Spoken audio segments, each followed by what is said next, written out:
మనిషి బతకడానికి ప్రధానంగా కావాల్సినవి కూడు, గుడ్డ, నీడ. వీటిలో ప్రధానమైంది ఆహారం అంటే బియ్యం. అటువంటి బియ్యం ధరలు ఆకాశాన్ని అంటుతున్నాయి. సామాన్యులకు అందని ఆ బియ్యం ధరల్ని కంట్రోల్ చేయడానికి సెంట్రల్ గవర్నమెంట్ రంగంలోకి దిగింది. 29 రూపాయలకే కిలో బియ్యం అందించేందుకు సిద్ధమైంది. భారత్ రైస్ పేరుతో 29 రూపాయలకు బియ్యాన్ని అందించనుంది. దేశవ్యాప్తంగా మార్కెట్లోకి కేజీ బియ్యం 29 రూపాయలకు అందిస్తున్నారు.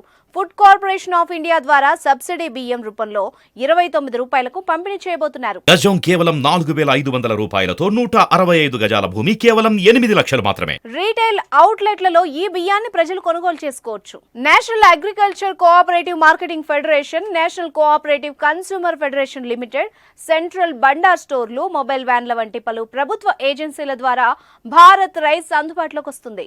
దేశంలోని ప్రతి మూలకు బియ్యం చేరుకోవాలన్న లక్ష్యంతో భారత్ రైస్ పంపిణీ చేయబోతున్నట్టు సమాచారం. పెట్రోల్, డీజిల్ తో సహా నిత్యావసర ఆహార పదార్థాల ధరల్ని తగ్గించడం పౌరుల సంక్షేమం పట్ల ప్రభుత్వానికి ఉన్న నిబద్ధతకు కొలమానం. రాబోయే ఎన్నికల కోసం దేశం సిద్ధమవుతున్న తరుణంలో ప్రజలతో సానుకూలంగా ప్రతిధ్వనించేందుకు ప్రభుత్వం సిద్ధమవుతున్నట్టు తెలుస్తోంది. గోధుమ పిండి, పప్పుల కోసం ఇదే విధమైన కార్యక్రమాలు అమలవుతున్నాయి.